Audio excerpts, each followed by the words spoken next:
नमस्कार साथियों, ऑब्जेक्टिव प्रश्न धारा ओपीडी पर मैं सीआर देवासी आप सभी का स्वागत करता हूं और आप सभी को बहुत बहुत धन्यवाद। जो रविवार को महामैराथन हम लेकर आए उसमें आप लोगों ने सहयोग किया और बहुत अच्छा सहयोग किया। आप सभी का बहुत बहुत धन्यवाद। वो 12 घंटे के अंदर अंदर 1 लाख से ज़्यादा व्यूज़, 1 लाख से ज़्यादा लोगों ने उस कक्षा को, उस क्लास को देखा। उस सभी के लिए आप सभी को बहुत बहुत धन्यवाद, बहुत बहुत आभार। चलिए, अपने जो टॉपिक चल रहे थे, कंटिन्यू जो क्लास है उसमें जो टॉपिक चल रहे थे उनमें अपन अब तक 8 क्लासों में मंदिर स्थापत्य से संबंधित, महलों से संबंधित, हवेलियों से संबंधित, बावड़ियों से संबंधित सारे टॉपिक कर चुके हैं। अपना नेक्स्ट जो टॉपिक चल रहा था वो चित्रकला चल रहा था। चित्रकला में कुल 2 भाग पहले अपन पढ़ चुके हैं और आज तीसरा भाग शुरू करते हैं। चित्रकला टॉपिक का तीसरा, और ये लगभग मैंने इसमें सारी जितनी भी चित्रकला हैं उनको कवर कर लिया है, तो ये अंतिम भाग होगा। चलिए, तो बिना किसी बात के इस क्लास को अपन शुरू करते हैं। पहला प्रश्न, मेवाड़ के, एक मैंने चीज नोटिस की है कल कि जो टॉपिक, जो प्रश्न जो भी आया है लाइव क्लास में, उस प्रश्न को आपने बिना ढंग के पढ़े उस प्रश्न का उत्तर देने का प्रयास किया है। इसलिए इन प्रश्नों को रोक के आराम से पढ़ के आप उन प्रश्नों का उत्तर देने का प्रयास करें। तो चलिए पहले इस प्रश्न को अपन ढंग से पढ़ते हैं। मेवाड़ के प्रथम चित्रित ग्रंथ श्रावक प्रतिक्रमण, मेवाड़ के प्रथम चित्रित ग्रंथ श्रावक प्रतिक्रमण सूत्र शूरनी चित्र की रचना किसके द्वारा की गई या किसने की? कुंदनलाल मिस्त्री ने की, कमलचंद्र ने की, विष्णुधर ने की या परमानंद चोयल ने की? इस चित्र की रचना या इस चित्र को किसने बनाया? परमानंद मिश्र चोयल ने की, विष्णु श्रीधर ने की, कुंदनलाल मिस्त्री ने की या कमलचंद ने की? इन चारों में से किस व्यक्ति ने श्रावक प्रतिक्रमण चूर्णी? अब देखो, ये चित्र कब बना, पहले तो ये देख लो। ये 1260 में बना। कब बना? 1260 में। किसके समय बना? तो तेज सिंह के समय, महाराणा तेज सिंह के समय। किसके समय बना? महाराणा तेज सिंह के समय। तेज सिंह के समय, महाराणा तेज सिंह के समय। ठीक है, अब ये चित्र किसने बनाया? तो उससे पहले अपन देख लेते हैं इनको। देखो, ये कौन क्या कहलाते हैं? तो ये प्रयोगवादी चित्रकार है। प्रयोगवादी चित्रकार, राजस्थान में प्रयोगवादी चित्रकार किन्हें माना जाता है? तो आप ध्यान रखें, परमानंद जी चोयल। प्रयोगवादी चित्रकार यानी परमानंद जी चोयल। श्रीधर जो है, विष्णु श्रीधर है, उनके बारे में अपन पहले भी पढ़ चुके हैं। एक बार आया था तो व्याख्या में मैंने बताया था कि इन्होंने हाड़ौती क्षेत्र में, हाड़ौती क्षेत्र में शैल चित्रों से संबंधित है। शैल चित्र जो है उनसे संबंधित है। ये किससे संबंधित है? हाड़ौती क्षेत्र के जो शैल चित्र है, शैल चित्र है, उन शैल चित्रों से संबंधित है। कुंदनलाल मिस्त्री, इसके बारे में भी इनके बारे में भी अपन ने कल जो लास्ट क्लास थी उस लास्ट क्लास में इनके बारे में भी पढ़ा है। ये आधुनिक जो चित्रकारी है राजस्थान की, आधुनिक चित्रकला के जनक है। आधुनिक चित्रकला जो है राजस्थान की, उसके क्या है? जनक है। तो अब सीधा सा उत्तर रह गया, तो इसका जो आंसर है, जो राइट आंसर होगा वो अपने होगा कमलचंद। इसका जो राइट आंसर है, इस प्रश्न का सही उत्तर है वो है कमलचंद। कमलचंद ने 1260 में तेज सिंह के समय इस कृति में जो चित्र है, चित्रों की रचना की थी। चलिए, इस प्रश्न में स्क्रीनशॉट लेना चाहे तो आप ले लें। अगला प्रश्न, अच्छा सा प्रश्न है, बहुत अच्छा प्रश्न है। रद्दी कागज, डिब्बे, टिन, कपड़े के टुकड़े को जोड़कर चित्रण निर्माण करने की कला कहलाती है। इंपोर्टेंट प्रश्न है कि रद्दी कागज, डिब्बे, टिन, कपड़े के टुकड़ों को जोड़कर चित्रण निर्माण करने की या चित्र निर्माण करने की कला कहलाती है। क्या वो कोलाज कहलाती है? फ्रेस्को ब्रूनो कहलाती है? हिल्सवली कहलाती है या फिर टिलकारी कहलाती है? पानी पी लेता हूं, आप उत्तर देख ले।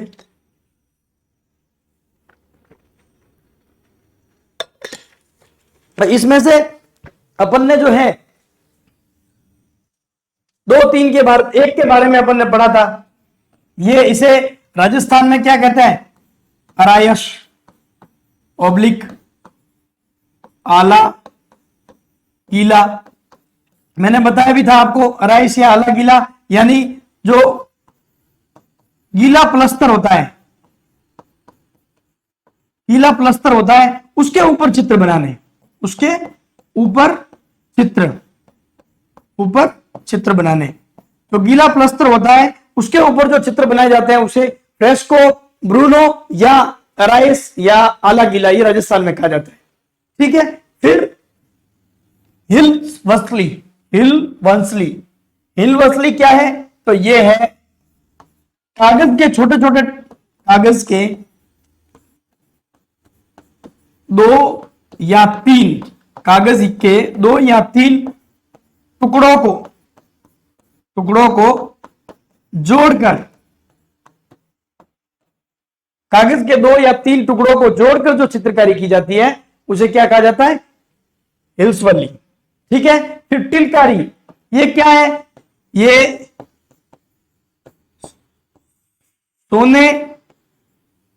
सोना चांदी, ये सोना व चांदी का जो स्क्रैप रह जाता है, जो रद्दी रह जाती है, जो बच जाता है भाग, उस भाग को कहते हैं टिलकारी। तो अपना एक ही ऑप्शन रहा और वो रहा कोलाज।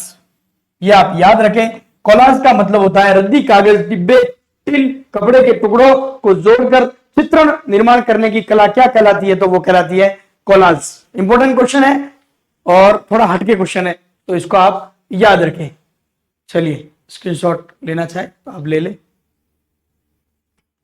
नेक्स्ट क्वेश्चन, बहुत अच्छा प्रश्न है, इंपॉर्टेंट।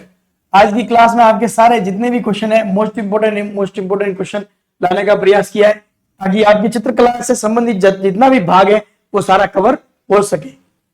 प्राचीन शैल चित्रों के लिए प्रसिद्ध सिसोन व नमना गांव कहां स्थित है या किस जिले में स्थित है? किस जिले में स्थित है? कहां स्थित है या किस जिले में है? किस जिले में स्थित है? दोनों गांव नमना और सिसोन, नमना और सिसोन गांव किस जिले में स्थित है या कहां स्थित है? झालावाड़ में, कोटा में, सीकर में या बूंदी में? देखो, 1, 2 और 3 ऑप्शन हाड़ौती के हैं, 3 ऑप्शन हाड़ौती के हैं, हाड़ौती स्कूल से संबंधित है। और यह ऑप्शन है वो जयपुर स्कूल से या ढूंढाड़ स्कूल से, ढूंढाड़ स्कूल से, जयपुर स्कूल से या ढूंढाड़ स्कूल से। तो इसका सही आंसर तो आ गया होगा आंसर। तो इसका जो राइट आंसर है वो है बूंदी। ये दोनों गांव कहां पर स्थित है? तो ये दोनों गांव कहां स्थित है? बूंदी में स्थित है। ये दोनों गांव कहां स्थित है? बूंदी में स्थित है। चलिए नेक्स्ट क्वेश्चन, बीकानेर चित्रकला का स्वर्ण काल माना जाता है। बीकानेर चित्रकला का स्वर्ण काल माना जाता है। देखो, ये प्रश्न इसीलिए लाए गए ताकि आपके पूरे टॉपिक जो है वो क्लियर हो सके। पहले तो बीकानेर चित्रकला में रंग कैसा है? बीकानेर चित्रकला में रंग कैसा है? पीला। ठीक है, पशु कौन सा है? पशु कौन सा है? तो एक तो है घोड़ा और ऊंट, घोड़ा और ऊंट। पशु कौन सा है? तो घोड़ा और ऊंट। अपने यहां वृक्ष कौन सा है? तो वो है आम का। वृक्ष कौन सा है? आम का। पक्षी कौन सा है? तो पक्षी है चील व कौवा, चील व कौवा। ठीक है, फिर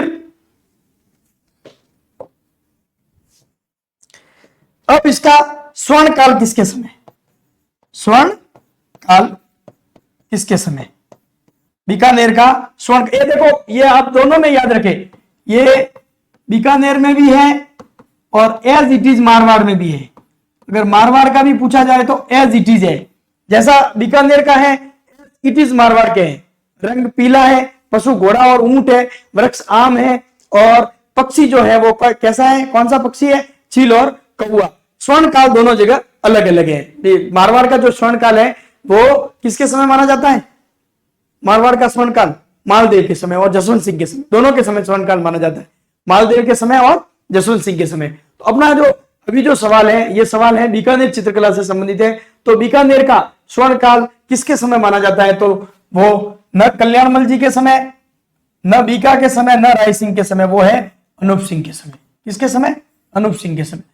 अब इससे मैं एक प्रश्न और क्लियर कर दूं, कल जो लाइव क्लास चली थी उस लाइव क्लास के नीचे मैंने कमेंट पढ़ा था, उस कमेंट में यह प्रश्न पूछा गया था कि बीकानेर के किले का निर्माण बीका क्यों ऑप्शन राइट नहीं हुआ। मैंने बीकानेर किला नहीं पूछा था, प्रश्न आप आराम से उस प्रश्न को देखें। उस प्रश्न में यह पूछा गया था कि जूनागढ़ दुर्ग का निर्माण किसने करवाया।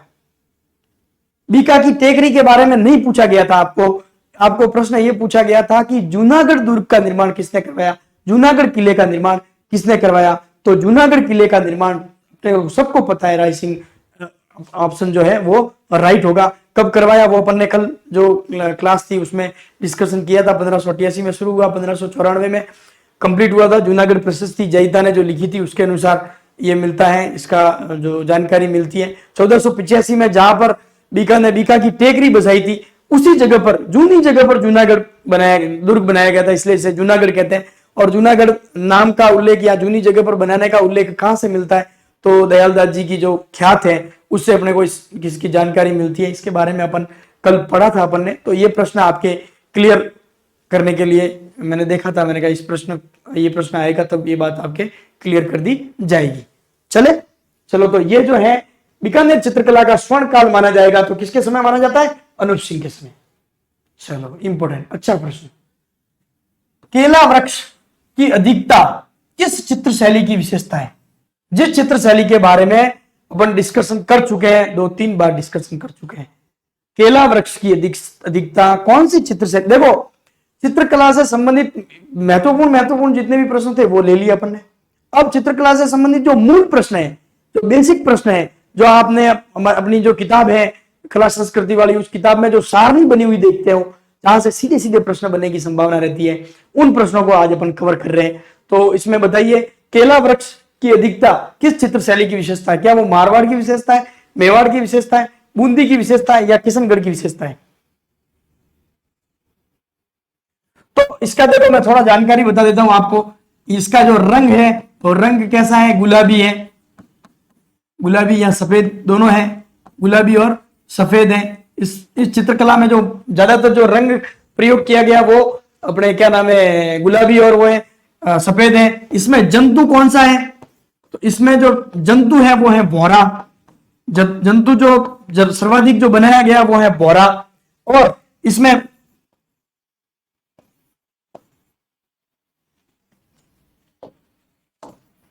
पक्षी जंतु हो गया। अब पक्षी कौन सा है, तो पक्षी यहां सर्वाधिक मोर है।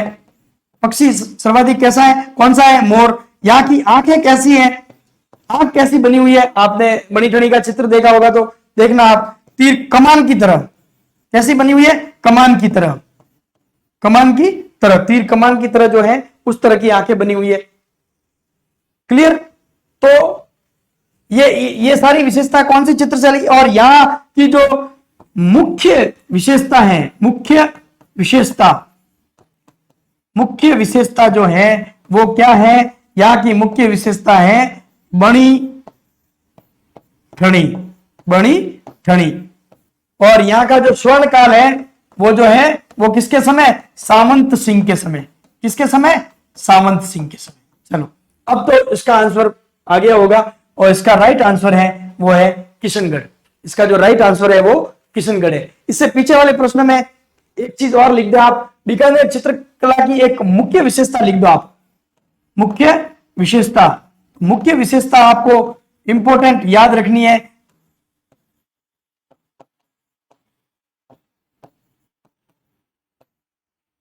सर्वाधिक मुसलमान जो पेंटर्स हुए या चित्रकार हुए वो कहां पर है, तो बीकानेर चित्र शैली में है। और इन्हें क्या कहा जाता है, उस्ताद कहा जाता है। क्या कहा जाता है? उस्ताद। उस्ताद कला से उस्ताद बना है, तो ये भी आप ध्यान रखें, मुख्य विशेषता। चलिए अगला प्रश्न, बहुत अच्छा प्रश्न। हाथी किस चित्र शैली में सर्वाधिक चित्रित है? सारे प्रश्न वही से है। हाथी किस चित्र शैली में सर्वाधिक चित्रित है? मेवाड़ में, मारवाड़ में, जयपुर में या अलवर में? वही पैटर्न अपन पढ़ते हैं। वही पहला वृक्ष कौन सा है? चलो वृक्ष से ही शुरू करते हैं। तो कदम। इस चित्र शैली में सर्वाधिक जो वृक्ष है वो कौन सा है? कदम के वृक्ष। चलो पक्षी कौन सा है? तो चकवा, चकवी, और कई कई आपको किताबों में आपको चकोर भी मिल सकता है। चकवा, चकवी और चकोर। और पशु कौन सा है? हाथी। रंग कौन सा है? सर्वाधिक जो रंग है वो कौन सा है? लाल या हिंगलू? लाल या हिंगलू? रंग कौन सा है? लाल या हिंगलू? इधर लिख देता हूं। स्वर्णकाल किसके समय? स्वर्णकाल किसके समय? एक तो जगत सिंह के समय, और दूसरा चावंड का जो है वो, चावंड भी इसके साथ ही पढ़ी जाती है, तो चावंड का है अमर सिंह के समय। किसके समय? अमर सिंह के समय। क्या रह गया? सब हो गया, सारा आ गया। तो हाथी किस चित्र शैली में सर्वाधिक चित्रित है? हाथी के चित्र किस चित्र शैली में सबसे ज्यादा बने हुए? तो ये जो जिस चित्र शैली की विशेषता है उसी चित्र शैली में सर्वाधिक बने हुए। तो ये जो बने हुए हैं वो सर्वाधिक बने हुए आपके मेवाड़ में। कहां पर बने हुए? मेवाड़ में। हाथी जो सर्वाधिक चित्रित है वो कहां पर है? मेवाड़ में। चलो अगला प्रश्न, स्क्रीनशॉट लेना चाहे तो आप ले ले। नेक्स्ट क्वेश्चन की तरफ बढ़ते हैं। जयपुर चित्रकला का स्वर्णकाल, जयपुर चित्रकला का स्वर्णकाल किसके समय माना जाता है? चलो जयपुर चित्रकला का स्वर्णकाल किसके समय माना जाता है? तो वही पहले तो अपन एक बार वही पैटर्न देख लेते हैं। जयपुर में रंग कौन सा सर्वाधिक? रंग कौन सा? गुलाबी। रंग कौन सा आएगा सर्वाधिक? हरा। रंग कौन सा है? हरा। जयपुर में पशु कौन सा है? घोड़ा। जयपुर में पशु कौन सा है? घोड़ा। जयपुर में पक्षी कौन सा है? तो जयपुर में पक्षी है मोर। जयपुर में पक्षी कौन सा है? मोर। जयपुर में वृक्ष कौन से हैं? तो वृक्ष दो हैं, तो पीपल और वट। पीपल और वट वृक्ष। पीपल और वट वृक्ष। इसमें आंख किसके समान बनी हुई है जयपुर की चित्रशैली में? तो मछली के समान। किसके समान? मछली, जैसे मछली की जो आकृति होती है उसके समान आंखें बनी हुई है। जयपुर चित्रशैली पर मुगल प्रभाव ज्यादा है। जयपुर चित्रशैली पर किसका प्रभाव ज्यादा है? मुगल प्रभाव ज्यादा है। यहां से आप लोगों के एक प्रश्न और मैं क्लियर करता हूं। कल की क्लास में सर्वाधिक पूछा गया, कमेंट में भी पूछा गया, क्लास चल रही थी तब भी पूछा गया, गौरव सर ने भी उसको क्लियर किया, उसके बावजूद वो प्रश्न पूछा जा रहा है। 27 नंबर जो क्वेश्चन था उसके बारे में पूछा जा रहा है कि ब्लू पॉटरी के बारे में प्रश्न आप पढ़े आराम से। प्रश्न में यह पूछा गया है कि ब्लू पॉटरी को राजस्थान में लाने का श्रेय, भारत में जो आई थी ब्लू पॉटरी वो मान सिंह के समय आई थी, मुगलों के समय मान सिंह के समय आई थी। प्रश्न ये नहीं पूछा गया है कि भारत में, मतलब प्रश्न इस तरह से अगर पूछा गया होता अगर कि जब ब्लू पॉटरी भारत में आई तब राजस्थान में कौन, सॉरी जयपुर में कौन शासक थे, तो आप मान सिंह राइट कर सकते हो। या मान सिंह के समय कौन सी कलाकारी या कौन सी चित्रकारी मुगल लेकर भारत में आए, तो वहां आप मान सिंह का ब्लू पॉटरी राइट कर सकते हो। प्रश्न ये पूछा गया कि इसे राजस्थान में लाने का श्रेय किसे जाता है, तो राजस्थान में लाने का श्रेय राम सिंह जी को जाता है। राम सिंह जी दो लोगों को, कल अपन ने पढ़ा था, चूड़ामन और कालूराम जी को लेके गए थे और दोनों को दिल्ली ले जाकर भूला नामक व्यक्ति से ये कलाकारी सिखवाई थी और सिखाकर यहाँ लाकर जो चित्रकला विद्यालय है जयपुर का, वहां लाकर उन्हें नियुक्त किया था और उन्होंने इस चित्रकारी को सबको सिखाया था, बताया था। आई थिंक अब आपका जो प्रश्न है उसका आंसर आपको मिल गया होगा। चलिए तो इस प्रश्न का आंसर देखते हैं। तो राजस्थान जयपुर में चित्रकला का स्वर्ण काल किसके समय माना जाता है? तो वो है प्रताप सिंह जी के समय। किसके समय माना जाता है? प्रताप सिंह जी के समय। चलो ये भी क्लियर आपके। रंग हरा है, पशु घोड़ा है, पक्षी मोर है, वृक्ष वट वृक्ष या पीपल का वृक्ष है, और आंखें किसके समान है? मछली के समान है। चलो नेक्स्ट क्वेश्चन। वेरी गुड, अच्छा प्रश्न। पीले रंग की प्रधानता किस चित्र शैली की विशेषता है? पीले रंग की प्रधानता किस चित्र शैली की विशेषता है? चलिए वही पैटर्न वापस। रंग कौन सा है? पीला, ठीक है। पशु कौन सा है? वो बीकानेर वाला जो था, वो एज इट इज वापस याद करना आपको बस। पशु कौन सा है? तो घोड़ा व ऊंट, घोड़ा व ऊंट। पक्षी कौन सा है? तो चील व कौआ, चील व कौआ। वृक्ष कौन सा है? तो वृक्ष है आम का वृक्ष है। वृक्ष कौन सा है? आम का वृक्ष है, ठीक है। तो ये प्रश्न, अब इस चित्रशैली का स्वर्ण काल किसके समय? स्वर्ण काल, अगर जिस जो प्रश्न का उत्तर आएगा उसका स्वर्ण काल किसके समय, अब आंसर आ जाएगा आपका मालदेव और जसवंत सिंह। जसवंत सिंह, मालदेव और जसवंत सिंह। अब कोई प्रश्न रहा? सर्वाधिक चित्र किस पे बने हुए हैं? तो ढोला मारू, ढोला मारू की जो प्रेम कथा है उसके ऊपर सर्वाधिक चित्र बने हुए हैं। बस ये जो जोधपुर चित्र शैली से संबंधित या मारवाड़ चित्र शैली से संबंधित बेसिक बेसिक प्रश्न है वो सारे आपके क्लियर। रंग, पशु, वृक्ष और पक्षी और सर्वाधिक चित्र के कौन से, और स्वर्ण काल किसके समय, क्लियर। तो इसका जो आंसर है वो आंसर है आपके मारवाड़, मारवाड़ या जोधपुर, मारवाड़ या जोधपुर। चलो नेक्स्ट क्वेश्चन की तरफ बढ़े। अगला प्रश्न, हाँ इस बार इसके बारे में अपन डिस्कशन भी कर चुके हैं। गणिकाओं के चित्र सर्वाधिक किस चित्र शैली में बने हुए हैं? इस प्रश्न को मैं इस तरह से भी पूछा जा सकता हूं कि अंग्रेजों का प्रभाव राजस्थान में किस चित्र शैली में, अंग्रेजों का प्रभाव सर्वाधिक है? राजस्थान में किस चित्र शैली पर अंग्रेजों का प्रभाव सर्वाधिक है? इस प्रश्न को इस तरह से भी पूछा जा सकता है, इस प्रश्न को इस तरह से भी पूछा जा सकता है कि गणिकाओं के चित्र सर्वाधिक कहां पर बने हुए। वही विशेषता जो जयपुर की विशेषता थी। रंग कौन सा था जयपुर में? हरा। पशु कौन सा था जयपुर में? घोड़ा। पक्षी कौन सा था जयपुर में? मोर। और पक्षी हो गया, पक्षी हो गया, पशु हो गया, रंग हो गया। फिर वृक्ष कौन सा था? पीपल ऑब्लिक वट, पीपल और वट।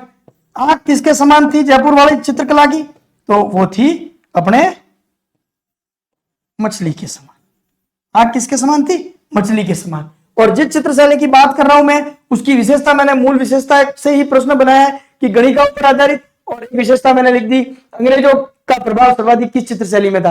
अब जिस चित्रशैली की बात कर रहा हूं उसका स्वर्ण काल है वो विनय सिंह के समय। स्वर्ण काल किनके समय? विनय सिंह के समय। स्वर्ण काल किनके समय? विनय सिंह के समय। तो वो जहां लिखा गया स्वर्ण काल वही इनका आंसर है। तो ये गणिकाओं पर आधारित सर्वाधिक चित्र कहां पर है? तो वो सर्वाधिक चित्र है अपने अलवर में। गणिकाओं पर आधारित सर्वाधिक चित्र कहां पर है? अलवर में। चलो एक विशेषता और, गुलिस्ता चित्र किस चित्र शैली की प्रमुख विशेषता है, या चित्र किस चित्र शैली का प्रमुख चित्र है?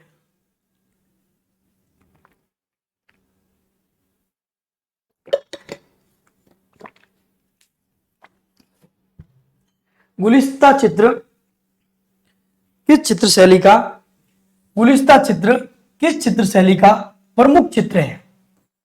गुलिस्ता चित्र किस चित्र शैली का प्रमुख चित्र है? मोस्ट इंपोर्टेंट प्रश्न है, इंपोर्टेंट प्रश्न है, आप याद रखें इस प्रश्न को। और इस प्रश्न की विशेषता में जस्ट पिछले प्रश्न में बता चुका हूं। जिस जस्ट पिछले प्रश्न में जिसकी व्याख्या की है अपन ने या जो उत्तर निकला है वही का ये चित्र है। तो गुलिस्ता जो चित्र है वो किस चित्र शैली से संबंधित है? तो वो है अलवर चित्र शैली से। किस चित्र शैली से संबंधित है? अलवर चित्र शैली से। तो 3 विशेषताएं इंपोर्टेंट हुई। चलो अगला प्रश्न। हाँ बहुत इंपोर्टेंट, अच्छा सा प्रश्न। ये प्रश्न एज इट इज इसी फॉर्म में पूछे जाते हैं, आरएस वगैरह उनमें इसी फॉर्म में पूछे जाते हैं। पुरुषों का गठीला शरीर, भरा हुआ चेहरा, लंबी मूछे, सिर पर पगड़ी, कमर में पटका, कपाल तक जुल्फे, लंबा पायजामा, कानों में मोती आदि किस चित्र शैली की पहचान है? चलिए इस प्रश्न को आप बताइए। पुरुषों का गठीला शरीर, भरा हुआ चेहरा, लंबी मूछे, सिर पर पगड़ी, कमर में पटका, कपाल तक जुल्फे, लंबा पायजामा, कानों में मोती आदि किस चित्र शैली की पहचान है? एज इट इज इसी फॉर्म में यह प्रश्न पूछा जाता है। जिस फॉर्म में यह प्रश्न आया है उसी तरीके से यह प्रश्न पूछा जाता है। तो आप इसका आंसर दे और शायद आंसर आने भी शुरू हो गए होंगे और आपने दे भी दिया होगा। तो ये विशेषता कहां की है? ये विशेषता कहां की है? ये मेवाड़ के चित्रों की विशेषता है। ये कहां के चित्रों की विशेषता है? मेवाड़ की। ध्यान रखना, क्या प्रश्न किसी भी फॉर्म में पूछा जाए, महिलाओं वाला मारवाड़ से ज्यादा पूछा जाता है इसलिए, लेकिन प्रश्न किसी भी फॉर्म में पूछा जा सकता, नहीं तो आप पकड़ के चलोगे शब्द कि महिलाओं वाला प्रश्न आया, आपने मारवाड़ कहा था, पूछा जाता है। मैंने कहा ये पुरुषों से संबंधित सवाल है तो ये मेवाड़ से संबंधित। चलिए, राजकीय संरक्षण के साथ इंपोर्टेंट प्रश्न, आप देख लें इन प्रश्नों को। राजकीय संरक्षण के साथ गरीबों की झोपड़ियों में भी इस चित्र शैली की महत्वपूर्ण कृतियों का निर्माण हुआ है। इंपोर्टेंट क्वेश्चन है। राजकीय संरक्षण के साथ साथ गरीबों की झोपड़ियों में भी इस चित्र शैली की महत्वपूर्ण कृतियों का निर्माण हुआ। क्या वो अलवर शैली है, उदयपुर शैली है, अजमेर, चलो नया ऑप्शन, अजमेर शैली है या फिर मारवाड़ शैली है? इस चित्र शैली की मैं कुछ 2-1 विशेषता लिख देता हूं आपको। यहां पर इससे भी पूछा जा सकता है, बाबूजी का परचित्र किस चित्र शैली की विशेषता है? Important question. दूसरा इंपोर्टेंट क्वेश्चन, भारत में हिंदू,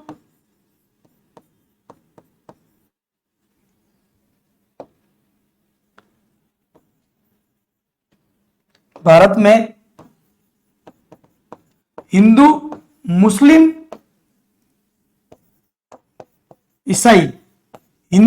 और ईसाई तीनों चित्र शैलियों का प्रभाव वाली चित्र शैली कौन सी है? हिंदू, मुस्लिम और ईसाई तीनों चित्र शैलियों का प्रभाव वाली चित्र शैली कौन सी है? और तीसरा, इस चित्र शैली की प्रमुख चित्रकार जो थी वो थी शाहीबा। प्रमुख चित्रकार थी वो शाहीबा। कुछ मात्राओं की हो सकती है, कॉमर्स के विद्यार्थी हैं तो। प्रमुख जो चित्रकार थी वो कौन थी? शाहीबा। बाबूजी का परचित्र या राजकीय संरक्षण के साथ साथ गरीबों की झोपड़ियों में भी चित्र, हिंदू, मुस्लिम और ईसाई जो चित्र शैली है उसका प्रभाव, और शाहीबा मुख्य चित्रकारा किस चित्र शैली की विशेषता है? मोस्ट इंपोर्टेंट क्वेश्चन है और इस प्रश्न का आंसर आपके बनेगा अजमेर। इस प्रश्न का आंसर क्या बनेगा? अजमेर। किस चित्र शैली की विशेषता है? अजमेर चित्र शैली की विशेषता है। मात्राओं की गलतियां हो जाती हैं। मुस्लिम, ठीक है, चलो सही लिखा था, गलत कर दिया बाद में। चलो नेक्स्ट, अच्छा प्रश्न। राव सुरजन सिंह का काल किस चित्रकला का स्वर्ण काल माना जाता है? राव सुरजन सिंह का काल किस चित्रकला का स्वर्ण काल माना जाता है?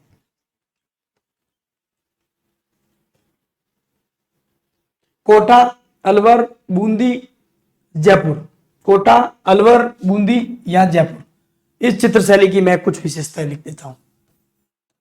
रंग आपको यहां सर्वाधिक कौन सा मिलेगा? नीला ऑब्लिक सुनहरा, नीला ऑब्लिक सुनहरी, नीला ऑब्लिक सुनहरी। पशु आपको कौन कौन से मिलेंगे? तो शेर और हिरण, शेर और हिरण, शेर और हिरण। पक्षी कौन सा मिलेगा? तो पक्षी मिलेगा आपको बतख, पक्षी कौन सा मिलेगा? बतख। वृक्ष कौन सा मिलेगा? तो वृक्ष मिलेगा आपको खजूर का वृक्ष, वृक्ष कौन सा मिलेगा? खजूर का। आंख किसके समान? आंख कैसी होगी?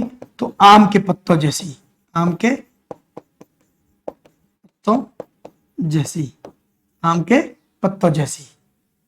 अब और क्या रह गया? अरे हो गए। और एक प्रश्न, एक और चीज इसके बारे में बता देता हूं। तो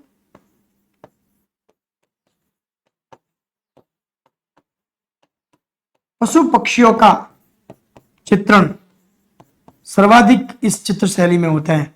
उस चित्र शैली के का स्वर्णकाल किसके समय है? सुरजन सिंह के समय। आई थिंक आंसर आ गया होगा। तो इस चित्र शैली का नाम है बूंदी चित्र शैली। अब मैं आपको इसके साथ साथ और बता देता हूं। कोटा चित्र शैली की एज इट इज ये विशेषता है, उसमें सिर्फ इसको हटा देना है। कोटा चित्र शैली में सुनहरी को हटा देना है, बाकी एज इट इज विशेषता है। कोटा में भी रंग नीला है, कोटा में भी रंग कैसा है? नीला है। पशु शेर और हिरण है, और पक्षी बतख है, वृक्ष खजूर है, और वृक्ष आंख जो है वो आम का जो पत्ता होता है उस पत्ते के शेप की आंखें बनी हुई है। कोटा की एक मुख्य विशेषता वो अपने को पता ही है, शिकार पर आधारित। उसके बारे में तो खूब सारे डिस्कशन अपन कर चुके हैं, या वहां पर रानियों को भी या युवतियों को भी शिकार करते हुए बताया गया है। इसके बारे में अपन डिस्कस कर चुके हैं। चलिए अगला क्वेश्चन ये आ गया वापस, वही जो मैंने अभी बात की वो। इस प्रश्न का उत्तर आपके आ जाना चाहिए कि नीला रंग किस चित्र शैली की में प्रधानता है? नीले रंग की किस चित्र शैली में प्रधानता है, या नीला रंग किस चित्र शैली का प्रधान रंग है? कोटा, अलवर, जयपुर और मारवाड़। तो ये आंसर आई थिंक सीधा सीधा बताने में सही है, तो ये है कोटा। चलो अगला प्रश्न, शानदार क्वेश्चन। राजस्थानी चित्र शैली के विभिन्न नाम व नाम देने वाले व्यक्ति के सही सुमेलित नहीं है। आज इसमें इंपोर्टेंट लगा दे, ठीक है। गांगुली व हेवेल ने इसे राजपूत शैली का, एनसी मेहता ने इसे हिंदू शैली का, रामकृष्ण दास ने इसे राजस्थानी शैली का, और अविंद्रनाथ ठाकुर ने इसे मिश्रित शैली का। चलिए थोड़ा लगाइए कयास, कयास से, या फिर आपको अगर आंसर आता है तो उत्तर भी बताइए। वही है, कल की मैराथन से एक सीख जरूर ले कि प्रश्न को बिना ढंग से पढ़े उसका आंसर देने के का कदापि प्रयास नहीं करे। प्रश्न को ढंग से पढ़े। 4 क्वेश्चन कल मैंने नोटिस किए, लिखे भी हैं, मार्क किए हैं, जिन प्रश्नों के उत्तर आपने बिना पढ़े धड़ाधड़ उत्तर दे दिए, और उनका उत्तर बिल्कुल, जबकि बिल्कुल सिंपल से क्वेश्चन थे। एक तो जसनाती संप्रदाय वाला था, और एक क्वेश्चन वो आभूषण, मैंने काट के उसमें आभूषण कर दिया था, और 2 एक क्वेश्चन और थे। तो आप आराम से प्रश्न को पढ़े, बिना प्रश्न को पढ़े आप आंसर की तरफ नहीं जाए, ऑप्शन देखे ही नहीं। बिना प्रश्न को पढ़े, ऑप्शन नहीं देखे, पहले प्रश्न को आराम से पढ़े, उसके बाद फिर ऑप्शन को देखे। आप सीईटी के पेपर में ये करके देखे तो आपको पता चलेगा कि मैं जहां 5-7 प्रश्न कम सॉल्व कर सकता था, वहां पर 7-8 प्रश्न आप ज्यादा उत्तर राइट कर पाओगे, और आपके जो स्कोर है वो और अच्छा बनेगा। तो इस चीज को मैंने कल नोटिस किया कि कमजोरी, सीधा सिस्टम में क्या कमजोरी पकड़नी चाहिए। आप लोग पकड़ते हो हमारी कमजोरी है, वैसे हम भी आप लोगों की कमजोरियां पकड़ते हैं सर, लिखावट के थोड़ा हो जाता है। वैसे एज इट इज आप ध्यान रखें, सिलेक्शन प्रश्नों को सॉल्व करने से होता है, और सिलेक्शन से आपको पीछे वही प्रश्न रखते हैं जो सिंपल से होते हैं, और उनको आप गलत कर देते हो। क्यों? क्योंकि जिसका कॉन्सेंट्रेशन लेवल अच्छा होगा वो उस प्रश्न को कदापि गलत नहीं करेगा। आप उन प्रश्नों को गलत नहीं करें। चलो इस प्रश्न की तरफ बढ़ते हैं। अगर आपने ढंग से क्लासें देखी होगी तो इनके बारे में मैंने एक चीज लिखवाई थी आपको कि अविंद्रनाथ ठाकुर को क्या कहा जाता है? आधुनिक भारतीय चित्रकला का जनक, आधुनिक भारतीय चित्रकला का जनक माना जाता है, आधुनिक भारतीय चित्रकला का जनक माना जाता है। तो मिश्रित शैली इन्होंने कोई कुछ नहीं कहा है, तो इसका मतलब इसका जो राइट आंसर है वो चौथा है। ये आप याद कर लेना, गांगुली व हेवेल राजपूत शैली, एनसी मेहता हिंदू शैली और रामकृष्ण दास राजस्थानी शैली, राजस्थानी शैली। क्लियर? बढ़े अगले प्रश्न की तरफ। चलो नेक्स्ट क्वेश्चन। अच्छा, कंप्लीट, आज की क्लास कंप्लीट। और इसी के साथ अपने चित्रकला टॉपिक से जितने भी प्रश्न थे, जितने प्रश्न बनने की संभावना थी, वो सारे प्रश्न क्लियर। आगे की क्लास नेक्स्ट टॉपिक के साथ अपन शुरू करेंगे। ये बुक मार्केट में आ गई है, आप लोग इन बुकों को जाकर आप देखें आराम से एक बार, और फिर अपना निर्णय करें। एक बार देख ले जरूर, इन बुक्स को आप एक बार देख ले, तब आपको पता चलेगा कि हाँ इनके पीछे कितनी मेहनत की गई है, या इनके पीछे कितना प्रयास कोशिश की गई है, और इन किताबों को कितना शानदार से शानदार बनाया गया है।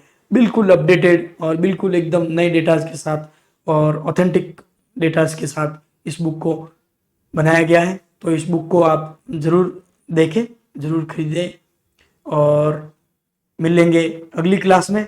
तब तक के लिए आप सभी को धन्यवाद। राम राम।